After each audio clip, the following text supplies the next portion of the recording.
Hello everyone. आज का हमारा जो वीडियो है वो एक काफ़ी इम्पॉर्टेंट क्वेश्चन के ऊपर है और ये जो क्वेश्चन है हम काफ़ी ज़्यादा सुनते हैं जब हम हमारा जो वेबिनार है वो कंडक्ट करते हैं या फिर हमारे जो यूट्यूब चैनल है उस पर भी काफ़ी लोग कमेंट यही क्वेश्चन करते हैं। तो जो वो क्वेश्चन है वो है कि अगर उनको फ्रीलांसिंग स्टार्ट करनी है या उनको फ्रीलांस अकाउंटिंग स्टार्ट करनी है तो उन्हें क्या सीए बनना ज़रूरी है या उन्हें सीपीए होना ज़रूरी है या उनको एनरोल एजेंट बनना ज़रूरी है या जो सीपीए है या एनरोल एजेंट है उसकी डिग्री जो फ्रीलांस अकाउंटिंग है उसमें उनको हेल्प करेगी कि नहीं करेगी।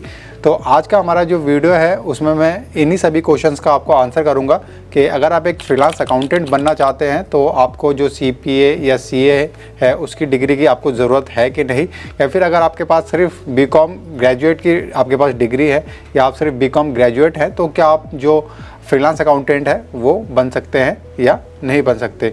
तो आज का जो वीडियो है अगर आप एक फ्रीलांस अकाउंटेंट बनना चाहते हैं तो बिल्कुल भी मिस ना करें, क्योंकि आज का जो वीडियो है उसमें मैं आपको डिटेल में भी बताऊंगा कि क्या क्या चीज़ें आपको आनी चाहिए और कैसे कैसे आप अपना जो करियर है उसको आप स्टार्ट कर सकते हैं। तो सबसे पहले एक जो रियलिटी चेक है उसको समझ लेते हैं। तो जो मोस्ट क्लाइंट है वो आपका जो सर्टिफिकेशन है उसको वो नहीं देखते, वो आपकी स्किल देखते हैं कि आप उनका जो काम है वो कर सकते हैं या नहीं कर सकते, कितनी एक्यूरेटली आप जो क्लाइंट है उसका काम कर सकते हैं, टाइम पे आप उनका काम कर सकते हैं नहीं कर सकते, या कितने प्रोफेशनल तरीके से आप उनका काम करते हैं बस।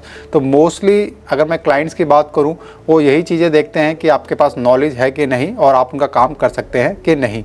आपका जो सर्टिफिकेशन है वो इतना ज़्यादा मैटर नहीं करता। तो इससे हमें क्या पता लगता है, इससे हमें ये पता लगता है कि अगर आपके पास सिर्फ बीकॉम की डिग्री है तो वो बिल्कुल परफेक्टली फ़ाइन है। अगर आप अपनी जो फ्रीलांस अकाउंटिंग है उसकी आप जर्नी स्टार्ट करना चाहते हैं तो आपको सिर्फ कॉमर्स बैकग्राउंड से होना चाहिए। अगर आप कॉमर्स बैकग्राउंड से नहीं भी हैं तो भी जो बेसिक अकाउंटिंग है उसको सीख के आप अपनी जो फ्रीलांस अकाउंटिंग है उसकी जर्नी स्टार्ट कर सकते हैं। अब इसके आगे जो दूसरा क्वेश्चन आता है वो ये क्वेश्चन आता है कि जो सर्टिफिकेशन है वो हेल्पफुल है कि नहीं। तो जो आपके सर्टिफिकेशन है वो आपको हेल्प करते हैं कब, जब आप अपनी जो फ्रीलांसिंग की जर्नी है वो आप स्टार्ट कर लेते हो, आपके पास एक्सपीरियंस होता है। यानी कि अगर मैं बात करूं कि जो एंट्री लेवल है, एंट्री लेवल में जो आपका सर्टिफिकेशन है वो कोई भी बैरियर क्रिएट नहीं करता। यानी कि अगर आपके पास सर्टिफिकेशन नहीं भी है तो भी आप अपनी जो जर्नी है उसको आप स्टार्ट कर सकते हैं।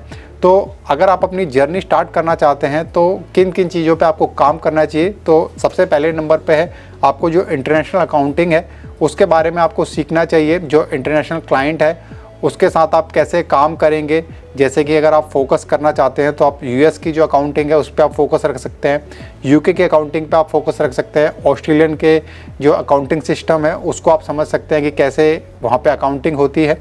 इसके अलावा जो ट्रांजैक्शन कैटेगराइजेशन है उसको आप समझ सकते हैं, क्योंकि यूएस में क्या होता है कि वहाँ पे जो बिज़नेस चल रहे हैं, वहाँ पे जो स्मॉल बिज़नेस जो चल रहे हैं उनके साथ जो ट्रांजैक्शन है, वहाँ पे जो बिज़नेस रन कर रहे हैं वहाँ पे उनके डिफरेंट नेम के वहाँ पे बिजनेसेस होते हैं।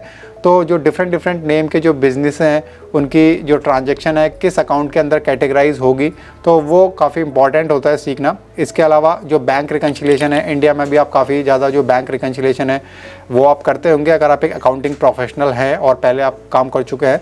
तो जो बैंक रिकन्सिलिएशन का प्रोसेस है उसको आप सीख सकते हैं कि किस तरह से जो इंटरनेशनल सॉफ्टवेयर है वहाँ पर जो बैंक रिकन्सिलिएशन है वो किया जाता है। और इसके बाद आप जो आपके बेसिक है वो आपके क्लियर होने चाहिए। आपके जैसे कि अगर मैं बात करूं जो गोल्डन रूल्स है या फिर क्या डेबिट होगा क्या क्रेडिट होगा, ये सभी जगह सेम होता है।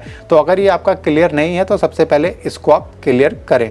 इसके बाद दूसरे नंबर पे आप क्या काम कर सकते हैं, दूसरे नंबर पे आप जो सॉफ्टवेयर की जो स्किल है वो आप सीख सकते हैं। जैसे कि जो इंटरनेशनली जो सॉफ्टवेयर यूज़ हो रहे हैं उसमें सबसे ज़्यादा जो क्विकबुक्स ऑनलाइन का सॉफ्टवेयर है वो यूज़ हो रहा है, उसको आप सीख सकते हैं। ज़ेरो को सीख सकते हैं। ज़ेरो से रिलेटेड या फिर क्विकबुक से रिलेटेड हमने काफ़ी हमारी जो प्लेलिस्ट है वो हमारी बनाई हुई है, उसका जो लिंक है वो आपको डिस्क्रिप्शन में मिल जाएगा। तो वहाँ से आप जो ज़ेरो सीख सकते हैं या फिर जो क्विकबुक्स है उसको सीख सकते हैं और उसमें आप जो एक्सपर्ट है वो आप बन सकते हैं। तो अब आपके पास नॉलेज है कि किस तरह से जो इंटरनेशनल क्लाइंट है उसका काम किया जाता है, कैसे ट्रांजैक्शन को कैटेगराइज किया जाता है, आपको सॉफ्टवेयर की नॉलेज है। तो उसके बाद तीसरे नंबर पे जो चीज़ आपको आनी चाहिए वो है प्रपोजल राइटिंग की स्किल।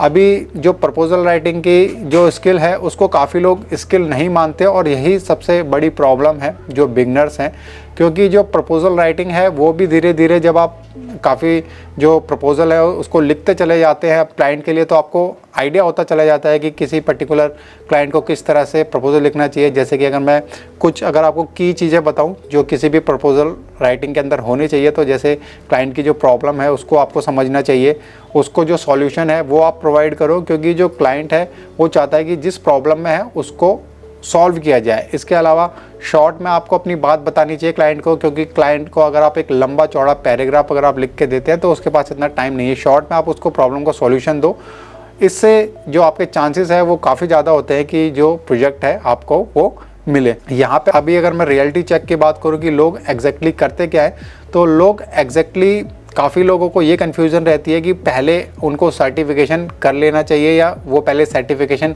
कर लें फिर उसके बाद जो फ्रीलांसिंग है उसको स्टार्ट करेंगे। उनको ऐसा लगता है कि वो CPA कर रहे हैं या एनरोल एजेंट कर रहे हैं तो उसके अंदर वो क्विक बुक्स या ज़ेरो जैसी जो स्किल है उसके बाद उसको आसानी से सीख लेंगे, लेकिन ये बिल्कुल गलत अप्रोच है।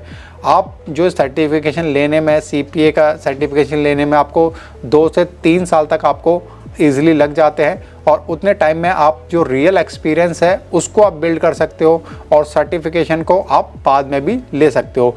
तो पहले आपको जो स्किल है उसको आपको बिल्ड करना चाहिए। जो जॉब मार्केट है, जॉब मार्केट की अगर मैं बात करूँ कि मोस्टली जो जॉब्स जो निकलती हैं वो कौन कौन सी जॉब निकलती है, क्योंकि अगर मैं आपको बताऊंगा कि मोस्टली कौन कौन सी जॉब है तो आपको ईज़िली आइडिया हो जाएगा कि आपको सर्टिफिकेशन पहले लेना चाहिए या पहले आपके जो स्किल है उसके ऊपर आपको काम करना चाहिए।